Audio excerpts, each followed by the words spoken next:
नमस्कार मंडळी, मी तुम्हाला आज गृहिणींसाठी काही महत्त्वाच्या किचन टिप्स सांगणार आहे. लाटणे. फ्रीजमध्ये गार करून पोळ्या लाटल्याने पीठ लाटण्याला चिटकत नाही. मासे खाताना काटा घशात अडकल्यास 1-2 केळी खावीत.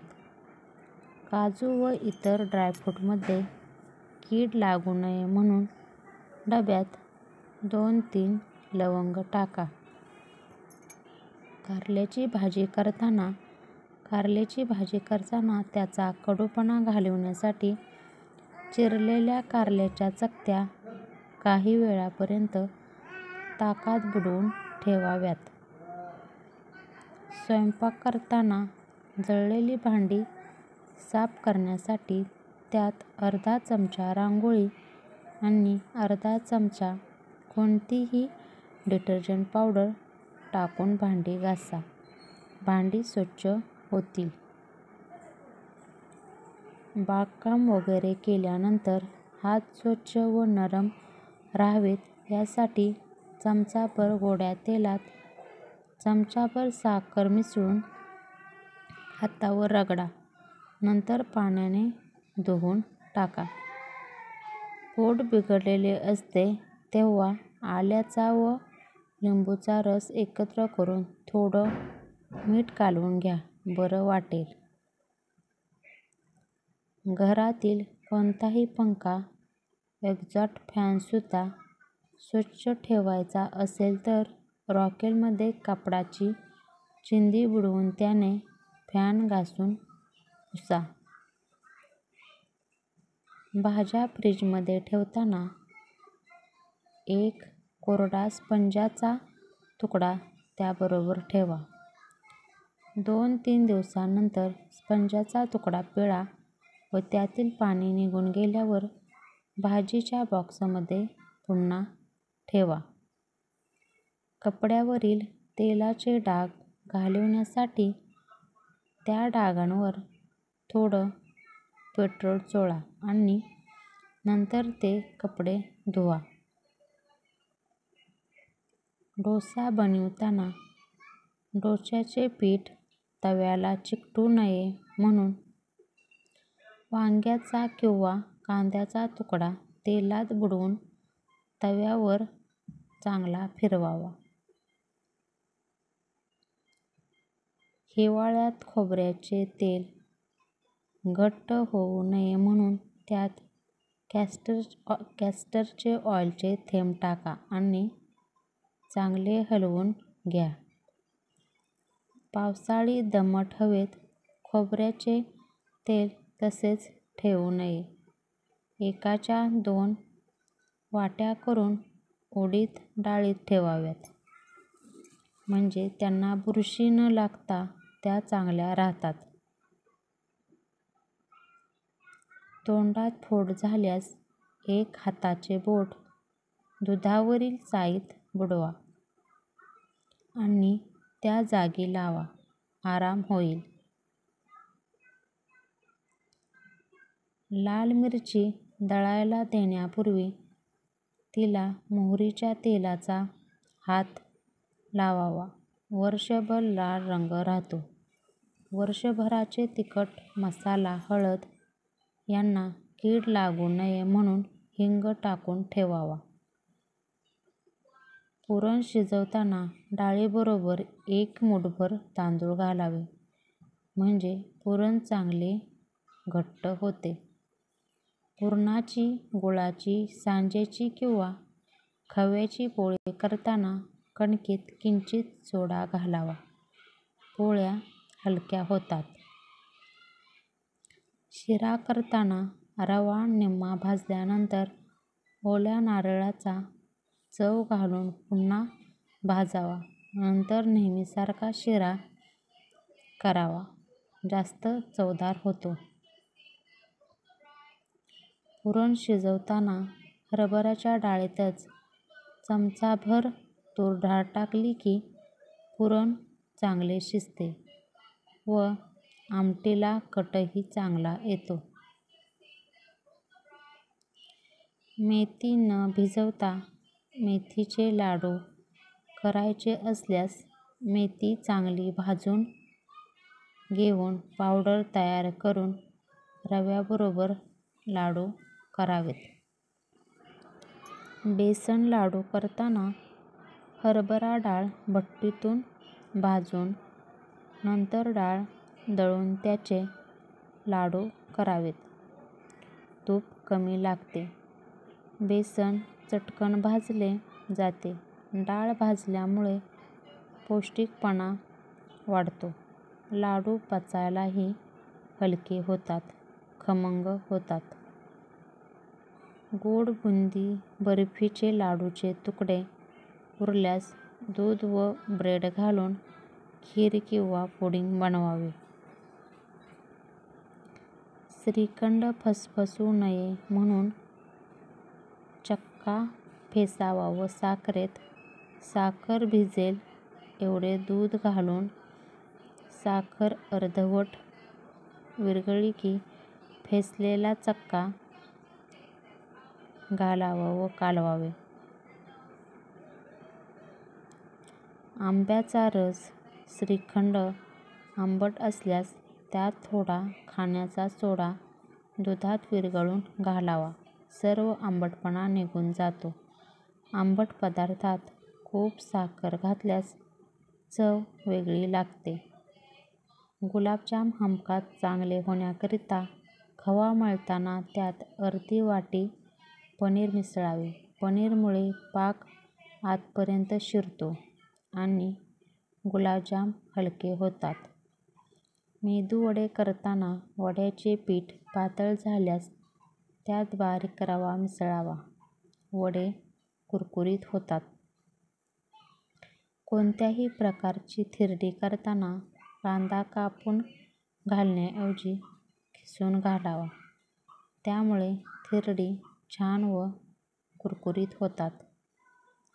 ताक आंबट होऊ नये म्हणून त्यात भरपूर पाणी घालून ठेवावे. वाढायच्या वेळी वरचे पाणी ओतून द्यावे. ताक आंबट होत नाही. छोले करण्यासाठी चणे रात्री भिजत घालण्यापूर्वी त्या पाण्यात सोडा घालण्याऐवजी 4-5 वेळा तुरटी फिरवावी. सकाळी चणे उपसून नेहमीप्रमाणे कुकरमध्ये शिजवावे. म्हणजे चणे चांगले मऊ होतात. ताकाची कढी केल्यावर कधी कधी फाटल्यासारखे वाटते तेव्हा 15-20 शेंगदाण्याची मिक्सरमध्ये पेस्ट करून ताकात मिसळावी. नंतर कढी करावी. असे केल्यास कढी फाटत नाही. पहिली उकळी आल्यावर गॅस बंद करावा.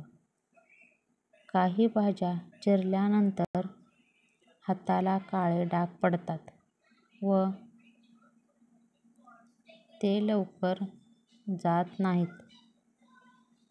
भाजी चिरण्यापूर्वी हाताला व्हिनेगर चोळावे. काम झाल्यावर कोमट पाण्याने हात धुवून टाकावे. कोबी शिजवून खाण्यापेक्षा कच्चा खावा. कॅल्शियम भरपूर मिळते. कोबी किसून कोशिंबीर करावी. छान लागते. पेपर डोश्याचे मिश्रण मिक्सरमधून काढताना त्यात एक मध्यम आकाराचा कांदा चिरून टाकावा व अर्धी वाटी दुधामध्ये थोडे बेसन कालवून त्यात मिसळावे. नंतर पीठ आंबवण्यास ठेवावे. यामुळे डोसा एकदम पातळ व कुरकुरीत होतो व तव्याला अजिबात चिकटत नाही. इडल्या उरल्यावर कुस्करून त्याचा आपण नेहमी रव्याचा उपमा बनवतो त्याप्रमाणे उपमा बनवावा. चांगला होतो. डोसे कुरकुरीत हवे असतील तर तांदूळ व उडीद डाळ 4:1 या प्रमाणात घ्यावी, तर मऊ डोशासाठी हे प्रमाण 3:1 असे असावे. पुलाव, जिरा राईस किंवा मोकळा भात करायचा असल्यास कुकरमध्ये 1.5 पट पाणी घालून फक्त 2 शिट्ट्या कराव्यात. भात फडफडीत होतो. एखादी भाजी किंवा उसळ करताना मसाले डायरेक्ट फोडणीत टाकल्याने चांगला स्वाद येतो, पण पुष्कळदा मसाले करपतात. म्हणून 1 चमचाभर तेलात मसाला घोळून मग ते फोडणीत घालते, तर मसाले करपत नाहीत आणि त्याचा स्वादही पदार्थात उतरतो. कोबीची भाजी उरली असल्यास तिला बेसन लावून परतून घ्या आणि गव्हाची कणिक मळून हे सारण स्टफ करा. गरमागरम स्टफ्ड पराठे बनवून चटणी किंवा सॉसबरोबर खावा. दररोज एकसारखी आमटी खाऊन कंटाळा आला असेल तर त्यात 5-6 पालकाची पाने बारीक चिरून घाला. आमटीला वेगळी चव येईल. कच्चे बटाटे नेहमी हवेशीर जागेवर साठवले पाहिजेत. प्लॅस्टिकच्या पिशवीत बटाटे ठेवू नये. या व्यतिरिक्त फ्रीजमध्येही बटाटे ठेवणं अयोग्य आहे. बटाट्यांना कांद्याबरोबर ठेवू नये, ते लवकर खराब होतात. कांदे साठवण्यासाठी कोरडी आणि अंधारी जागा योग्य ठरते. भिंतीवरील कपाटात कांदे साठवणे सर्वात उत्तम. कांदे फ्रीजमध्ये ठेवू नयेत. कांद्यासारखेच लसूण अंधारी, कोरडी आणि थंड जागी ठेवावे. फ्रीजमध्ये कधीही लसूण साठवू नाही. बटाटे आणि लसूण एकत्र ठेवू नयेत. टोमॅटो फ्रीजमध्ये न ठेवता बास्केट किंवा काचेच्या भांड्यात हवेशीर जागेवर ठेवावे. फ्रीजमध्ये ठेवल्याने टोमॅटोचा स्वाद बिघडतो. साबुदाण्याची खिचडी करताना मिरच्याचे तुकडे न घालता मिरचीचा ठेचा घालावा. यामुळे मिरचीचा तुकडा दाताखाली येण्याचा धोका कमी होतो. त्याचप्रमाणे खिचडीला एकसारखा तिखटपणा मिळतो. पालकाच्या भाजीत पुदिन्याची पानं घालून वरून लिंबू 3 वेळा पिळल्यास स्वाद वाढतो. गरम तव्यावर थालीपीठ थापता येत नाही, म्हणून एखादा जाड कागदावर किंवा प्लास्टिकवर थापून मग थालीपीठ तव्यावर टाकावे. सुगंध यावा यासाठी दही विरघळताना त्यात कढीपत्त्याची 2-3 पाने टाकावीत.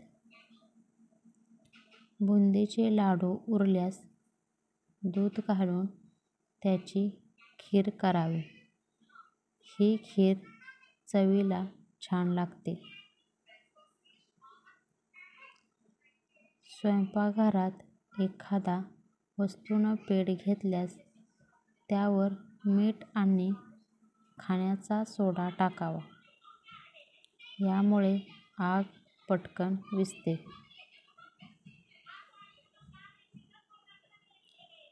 कोणतेही पीठ चाळताना चाळणीत छोटीशी वाटी ठेवावी. पीठ लवकर चाळले जाते.